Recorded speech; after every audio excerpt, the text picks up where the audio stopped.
여러분 안녕하십니까, 김원근입니다. 네, 안녕하십니까, 김재현 대표입니다. 예, 5월입니다. 5월입니다. 계절의 여왕. 아주 꽃들이 만발해서 기분은 좋습니다. 네. 예, 그런데 좀 기분 안 좋은 소식들이 좀 이게 있죠? 좋은 소식도 많고 예. 또 우리가 또 슬퍼해야 될 소식도 있고. 아, 그렇습니까? 그러나 제가 볼 때는 이 5월은 계절의 여왕 아니겠습니까? 네. 좋은 일, 즐거운 일, 신나는 일이 더 많을 거라고 믿고 있습니다. 자, 민주당이 요즘 정신을 못 차릴 때인데 뭐 안 그런 것처럼 하기도 하고 예. 근데 어쨌든 반드시 문제당은 깨지고 신당 창당으로 간다. 다만 시기가 언제냐 어떻게 생각합니까? 네. 어제 여러분이 이제 뉴스 중에 많이 가장 접했던 게 뜬금없는 송영길의 검찰 출두였죠. 아, 오라고 얘기도 안 했는데, 했는데 준비도 안 돼 있는데 셀프 출두. 셀프 출두를 통해서 30분간 입구에서 검사 이제 면담을 요청을 했는데 우리가 당신 부른 적이 없기 때문에 준비한 게 없다. 일부러 시간을 내어서 피해 사실이 있는 사람을 만날 이유는 없다. 돌아가라. 그래서 이제 나름대로 준비했던 그 멘트만 발표가 갔는데 그 멘트가 과간인 것이 아니 프랑스 대통령의 훈장을 받으러 갔고 또 정식으로 주한 프랑스 대사관의 초청으로 교수로 교환 교수로 갔고 연구실도 배정받았고 그래서 연구를 잘하고 있는 나를 들으라고 할 때는 언제고 왜 나를 안 부르냐. 검찰이 안 불렀거든요. 아, 준비를 해야지. 이재명이가 불렀어요. 아, 그렇구나. 그 다음에 뜬금없이 훈장 프랑스 최고의 훈장을 받으러 갔다. 그건 우리는 정말 금시초문이잖아요. 그렇죠. 뭐 잘 아시는 분은 아시지만은 이 세상에 이 최근에 일어났던 새로운 마르크스주의, 그 네오막시즘이라 그래요. 이 뉴 마르크스주의의 본산지가 어디냐면 바로 프랑스입니다. 그렇습니다. 그 중국에서 일어났던 이 문화 대혁명을 그대로 차용해서 학생 대혁명을 프랑스가 일으키고 그때부터 전 세계에 이 PC주의가 만연하게 되었어요. 그래서 그 어떻게 보면 좌파 사상의 본산지인 그 프랑스에 가서 뜬금없이 연구를 하겠다고. 글쎄요, 뭐 그분이 뭐 변호사고 또 나름대로 공부를 하신 분이라서 프랑스어를 좀 하시는지는 모르겠지만 보통 이제 그런 행적들은 누가 하느냐면 대선에 떨어지거나 총선에 떨어진 사람들이 이제 어떻게 보면 세간에 이목을 잠시 잠재우고 새로운 준비를 해서 다음 선거를 할 때까지 숨어 있다가 나타내려고 하잖아요. 근데 이분은 그게 아니에요. 말 그대로 도피성이었습니다. 그러니까 한마디로 말해서 이재명에게 자리를 내어주고 대통령이 당선이 되었다면 들어왔을 텐데 안 되니까 그냥 머물러 버린 거예요. 그렇죠. 그 말은 지금 이미 그 당시에 이미 이정건 게이트는 수사 중에 있었고 또 여러 통로를 통해서 이정건의 녹취록 파일이 나오는 걸 보면서 이미 자기의 위험을 예감을 했기 때문에 그럼 말 그대로 외유성 도피를 한 겁니다. 도피를 해서 숨어 있다가 이재명이가 들어와 안 들어오면 당에 뭐 큰 타격을 준다. 그리고 탈당을 해. 이렇게 한 것은 이것이 한마디로 뭐냐. 이재명이랑 송영길이 한 몸이라는 것을 스스로 반증을 한 겁니다. 그렇습니다. 그러니까 깎아내야 된다는 얘기죠. 그러니까 지난번에도 제가 방송에서 일주일 전에 말씀을 드린 것처럼 나름대로 자기들끼리 딜을 했잖아요. 그렇습니다. 딜을 했기 때문에 이재명이가 송영길의 지역구와 또 대통령 후보로 인식을 받기 위해서 전당대회를 통해서 돈봉투를 돌린 이 일련의 사건들이 전부 다 어떻게 보면 이재명의 계획과 송영길의 묵인으로 우리는 되었다고 보고 그래서 이 봉투 사건이 적게 받았느냐 많이 받았느냐 차이지 169명이 우리는 다 받았다고 보는 거예요. 그러겠습니다. 그다음에 그리고 이제 이번에 이제 드러난 이정건의 9,300만 원 외에 또 이름도 참 재밌더라고요.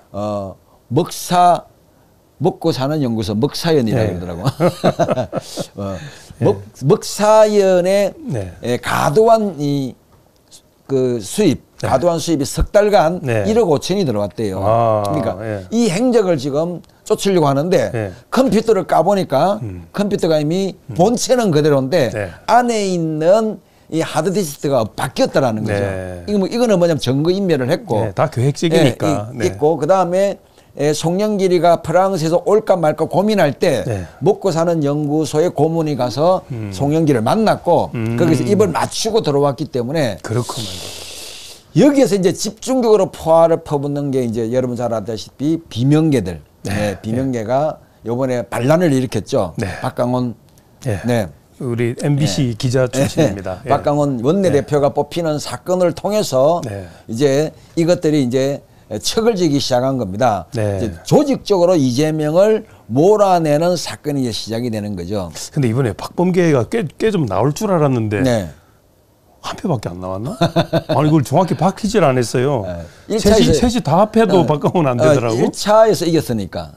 예비 1차 선거에서 이겼으니까. 이 말은 이미 169명의 민주당 의원들은 벌써 지금 수박 계산하기 시작한 거예요. 어느 줄에 서야 되느냐.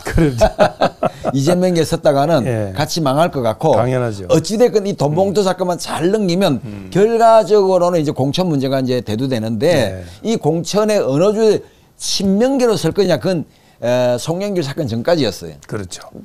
버티보자였는데 송영길 사건이 터지면서 이거 잘못하다가는 같이 가겠다. 이래서 이제 비명계 쪽으로 가는 거예요. 그러면 169의 절반은 얼마입니까? 80표란 말이에요. 85표.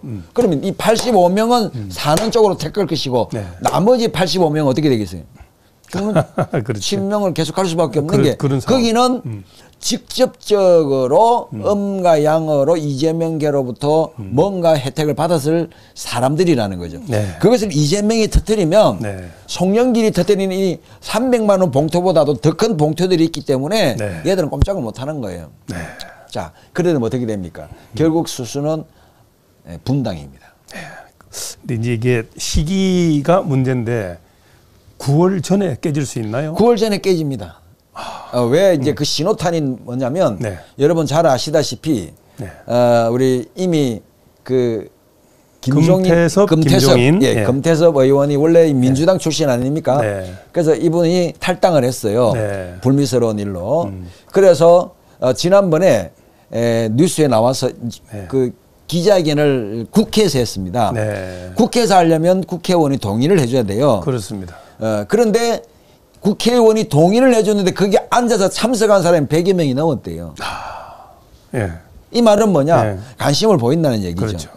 국민의힘 쪽에서도 관심을 보이고 있고 더불당에서도 관심을 보이고 있고 여차하면 동참하겠는데 그 시기를 이미 김종인 전 비대위원장은 추석 전이라고 못을 박아버렸어요. 이야, 추석 전이라 그랬네. 추석 전. 그럼 이제 야당이 하나 더 생긴다는 뜻이시네요. 9월 28일이 추석이거든요. 그러면 9월 초순에 이미 뭡니까? 윤곽이 나와서 당을 만드는 조직이 어느 정도 모양을 갖추고 있고 이미 이분들은 전국적으로 뭐예요? 조직을 만들고 있다고 봐야 돼요. 그러니까 여기 이제 금태섭, 김종인은 이제 아주 긍정적인 입장이네요. 입장이고 이제 여기에 현역 의원들이 몇 명이 붙냐에 따라서 세 번째 당이 될 수 있어요. 그렇습니다. 왜냐하면 이제 투표를 할 때 번호를 부정받지 않습니까? 뭐 지금 당연히 집권당이 1번이니까 국민의힘이 1번. 원래 1번이었던 민주당은 2번. 세 번이 원래는 정의당으로 가야 되는데 만약에 현역 의원이 5명 이상이 붙어버리면 3번이 됩니다. 그렇게 되네. 그리고 우리가 지난 대선에서도 총선에서도 봤지만 259개의 이 지방선거 총선 지역구 외에 지금 특별하게 비례대표를 39명을 뽑지 않습니까? 이 39명을 뽑는데 그때는 거대 정당들에게는 비례대표를 안 주기로 했어요. 그래가지고 어떻게 했냐면 위성정당을 각각 하나씩 만들었습니다. 아시죠? 지난번에 그렇게 했죠. 그럼 이렇게 각각 신당이 만들어지면 위성정당을 서로 만들 필요가 없어져요. 그러네. 네네. 야, 그럼 결과적으로는 지금 이제 사파전이라고 하는 것은 그 부정선거에 대해서 이게 입 다물고 있는 하태경 뭐 이런 애들은 어떻게 되는 겁니까? 그러니까 이제 하태경도 지금 현재 구도 속에서 가영 국민의힘의 이제 부산 남거리잖아요. 네. 공천을 받겠느냐? 네. 제가 볼 때는 이번에 불투명하다고 봐요. 왜 그래요? 인심을 너무 많이 잃었어요. 너무 많이 잃었어요. 너무 많이 잃었어요. 예. 왜냐하면 보수의 성지인 부산에서는 그래도 하태경을 한 번 더 믿어보자고 밀어줬는데 네. 지난 4년의 행적을 보니 네. 이게 어떻게 보면 우리 쪽에서 봤을 때 수박인 거야. 그러네. 예. 우리 쪽에서 봤을 때. 그리고 그 하버드대를 나왔다고는 이준석. 이 친구는 하버드 나온 거 맞아요? 근데 하버드에 노무현 장학금으로 갔단 말이에요. 네. 공부를 하러 간 거는 맞아. 청강하러 갔나? 그러니까 4년 동안 수업을 했는데 네. 그것이 실제 학위 과정인지 아니면 청강 과정인지는 조금 더 조사를 해봐야 되겠지만 네. 분명한 것 하나는 그는 학위를 2개를 가졌다고 말을 해서 복수 일단 거짓말을 했네. 복수 학위를 했는데 지난주에 하버드대 총장이 우리도 세계에 발맞춰서 복수 학위를 인정해야 될 때가 왔다고 발표했단 말이에요. 그러면 아니네. 그러면 옛날에 복수 학위를 받았다는 이 친구의 말은 흔히 말로 애들 말처럼 뻥이었다는 거죠. 야, 근데 젊은 친구가 하여간 우리가 봐도 조금 문제는 있었죠. 네. 지금 뭐 예. 외국의 학위를 가지고 장난치는 사람 한두 명입니까? 근데 네. 하버드대가 재미있는 얘기가 있더라고요. 네, 네. 하도 그 미국에서도 네. 졸업했다고 학위 가지고 거짓말을 하는 사람들이 나타나니까 네. 졸업식 때 졸업장을 안 준대요. 뚫뚫 말하면 하나 주긴 하는데 네. 그게 성적증명서라네. 성적증명서고 학위 대신에 졸업 증명서를 학교로부터 떼야 받을 수 있다는 거예요. 그러니까. 야, 네. 어쨌든 그래서 원래 우리는 학위기를 주잖아요. 네. 졸업장과 학위기, 그러니까 학사 학위기, 네. 석사 학위기를 주는데 미국은 그런 게 주는 데도 있고 안 주는 데도 있다. 제가 이번에 그 법학 학위 하나 받느라고 엄청 힘들었습니다. 그랬구나. 예. 얘기 들었잖아요. 예, 예? 얘기 들었죠. 예. 이제 교육부 장관 이름으로 왔더라고. 이제 로스쿨만 가면 되는데. 법대를 나왔으니까. 야, 이게 나이도 젊으니까 해봐야 되겠습니다. 예. 100세 시대인데. 아무튼 그래서 예. 저는 이제 이 최근에 아시다시피 송영길 사태로 인해서 네. 민주당 안에 어떤 지금 바람이 불고 있느냐면 586 용태론이 일어나고 있어요. 네. 예. 우상호, 예. 그다음에 뭐 송영길, 예. 뭐 또 그 이모시기 이런 친구들이 예. 586이잖아요. 그렇죠. 거의 40명이 되더라고요.